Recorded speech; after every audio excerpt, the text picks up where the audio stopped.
Ya nggak bisa, aku ini buru-buru, aku juga nungguin taksi.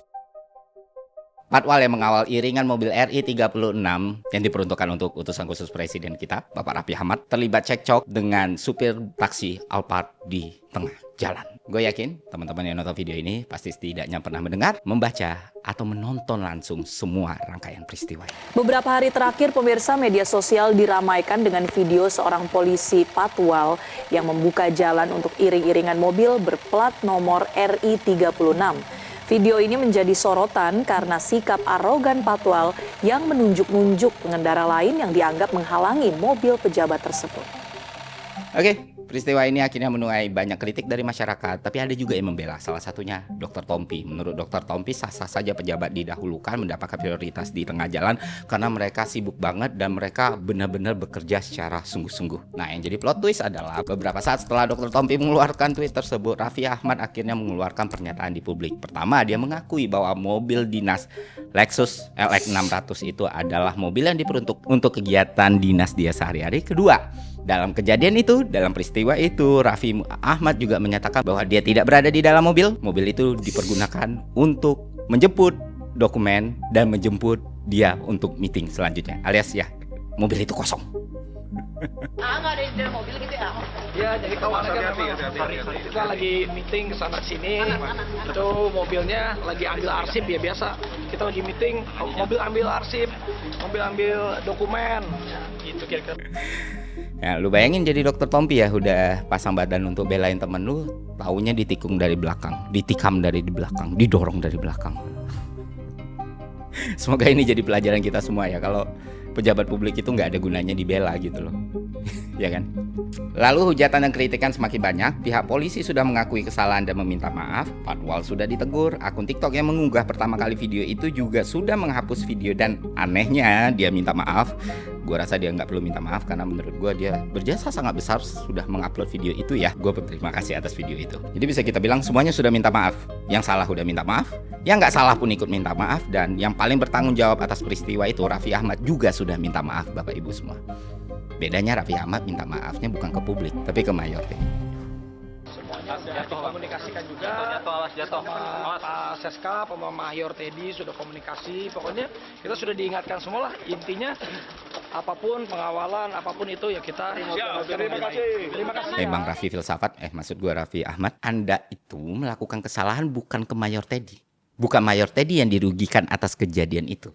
Yang dirugikan atas kejadian itu adalah pemilik Agia yang berada di Jalan Tamrin dan Sudirman tersebut, yang mungkin cicilannya masih tersisa 3 atau 4 tahunnya lagi, mana tiap bulan dia dibebani 2,4 juta sampai 2,8 juta cicilan per bulannya. Atau supir taksi online yang bawa Avanza, lagi ada penumpang, yang mana penghasilan dari penumpang tersebut harus dia bagi 50 dengan pemilik mobil Avanza yang dia gunakan. Orang-orang ini yang Anda rugikan. Ayolah Bang, kepada mereka seharusnya Anda meminta maaf. Gak ada urusan ke Mayor Teddy.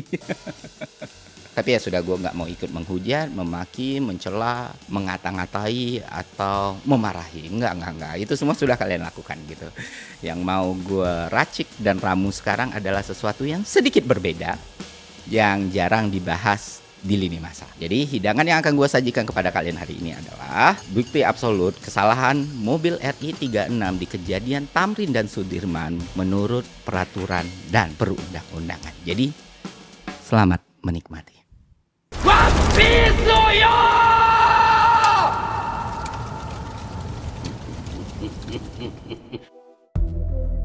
Saudara-saudara dan saudari komisioner tadi tidak pernah terucap anggota dewan yang terhormat. Cuman di Indonesia pejabat publik itu sangat ditinggikan derajatnya dan sangat dimudahkan hidupnya. Kemewahan-kemewahan yang kita lihat untuk pejabat publik kita ini tidak kita temukan di negara lain. Dinas mewah, rumah dinas mewah, operasional ditanggung PBN, gak ada satupun itu di negara maju. Kalaupun ada, itu cuma berlaku untuk level Perdana Menteri atau Presiden. Setidaknya wakil presiden gitu. Bisa lihat di Swedia yang sempat gue bahas juga, yang bahkan mewajibkan pejabat publiknya naik transportasi publik dan membaur dengan masyarakat. Jangankan mobil dinas kawan-kawan, jika ketahuan pakai taksi mahal atau mobil pribadi ketika bekerja, mereka akan mendapat sanksi sosial yang sangat tinggi. Di Indonesia kan berbeda kan, semua fasilitas ini menyalahi aturan? Oh tentu tidak. Kenapa demikian? Karena fasilitas dan kemewahan ini dilindungi oleh hukum dan aturan. Jadi semuanya legal. termasuk urusan prioritas di jalan. Legal, dilindungi hukum dan aturan, tapi hebatnya masih bisa terjadi pelanggaran. Artinya apa? Artinya peraturan kita masih kurang ternyata untuk membuat pejabat publik kita merasa nyaman sehingga mereka masih bisa melakukan pelanggaran. Harusnya aturan tuh dibuat lebih mengayomi lagi, membuat nyaman lagi pejabat-pejabat kita ini. Termasuk kasus RI 36 ini. Bagaimana ini bisa dikatakan melanggar aturan? Oke, gue jelasin. 4. Dr. H.C.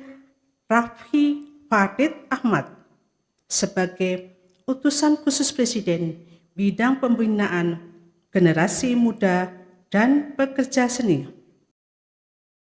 Apakah Raffi Ahmad adalah seorang pejabat publik? Yes, dia seorang pejabat publik. Dia utusan khusus presiden dan sudah diatur dalam Perpres 134 tahun 2024. Yang mana di dalam Perpres itu dinyatakan bahwa utusan khusus presiden itu mendapatkan hak anggaran dan fasilitas setara menteri.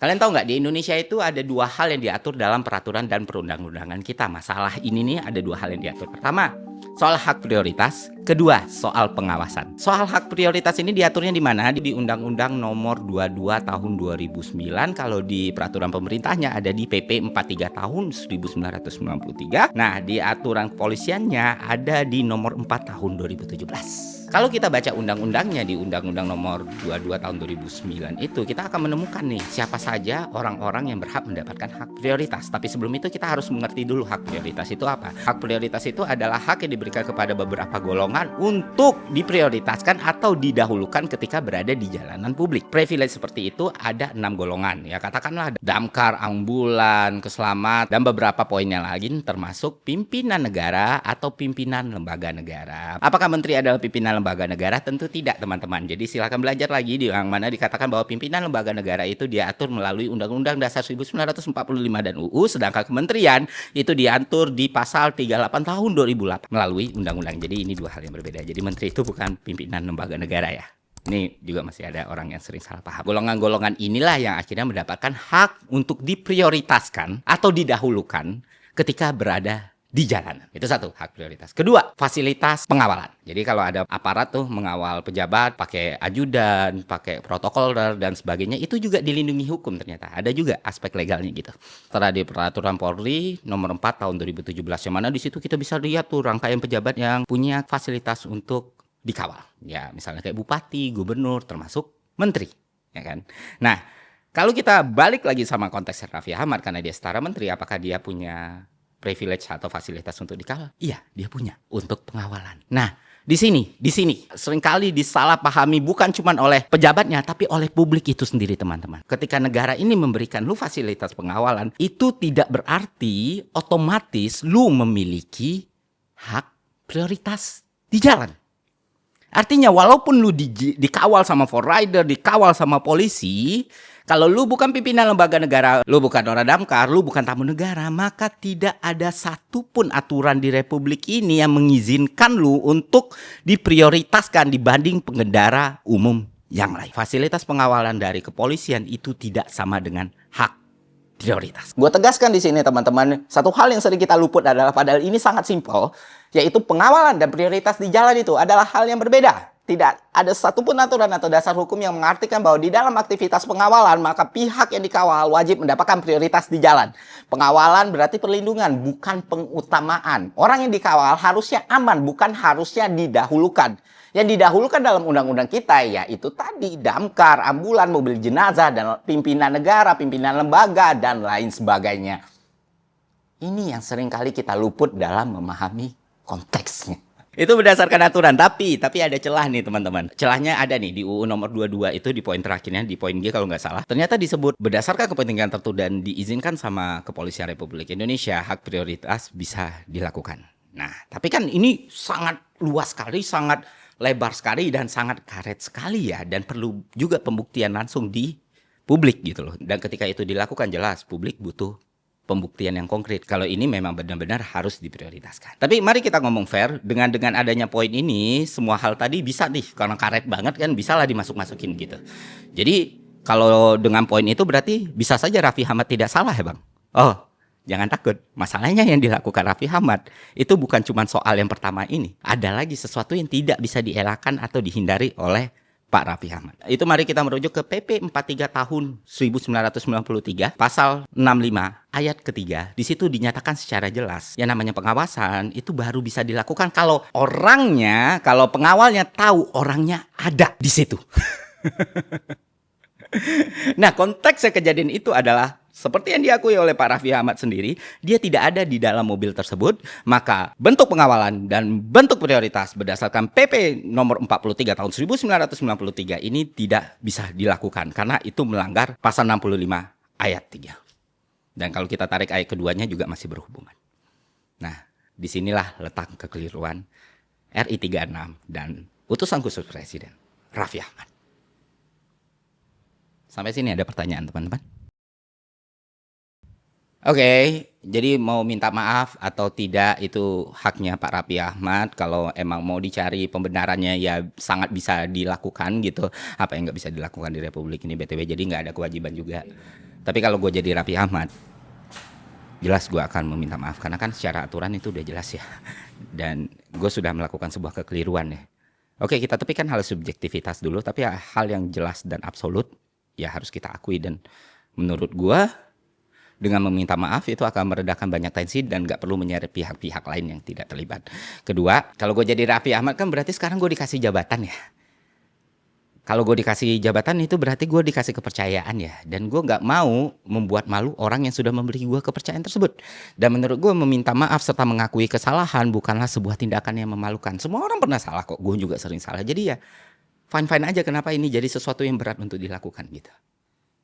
Dan terakhir, oke. Teman-teman, perlu digarisbawahi sekali lagi, gue bukan anti pemerintah ya.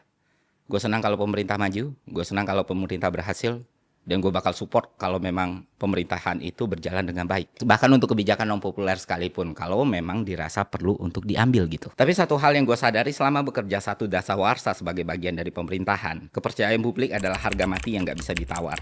Jika kepercayaan publik gak bisa ditingkatkan, maka roda pemerintahan tidak akan pernah berjalan optimal kawan-kawan. Keputusan tidak bisa dieksekusi dengan baik dan masyarakat tidak akan bisa mendapatkan manfaat yang diharapkan, ya kan? Makanya kepercayaan publik itu jadi satu hal yang sangat penting sekali. Kalau kita sederhanakan, ada dua hal yang bisa meningkatkan kepercayaan publik tersebut. Yang paling berat adalah kinerja dan yang paling mudah adalah citra. Percaya, citra, kinerja. Nah, ketiga hal ini akhirnya menghasilkan kausalitas yang saling mempengaruhi satu sama lain. Kepercayaan yang tinggi akan menghasilkan kinerja yang baik akan menghasilkan citra yang baik bisa menghasilkan kepercayaan yang tinggi. Tinggal dibolak-balik aja, yang mana yang duluan yang terserah. Yang penting masuknya dari tiga hal tersebut. Dan kalau ketiga hal ini sama sekali tidak diperhatikan, maka pemerintahan tidak akan berjalan dengan optimal. Dan salah satu bentuknya ya itu tadi gitu loh. Oke, itu aja dari gua. Semoga ini jadi masukan dan saran yang bermanfaat. Bukan cuma buat teman-teman, tapi juga buat pemerintah secara keseluruhan. Sampai jumpa di konten selanjutnya. See ya.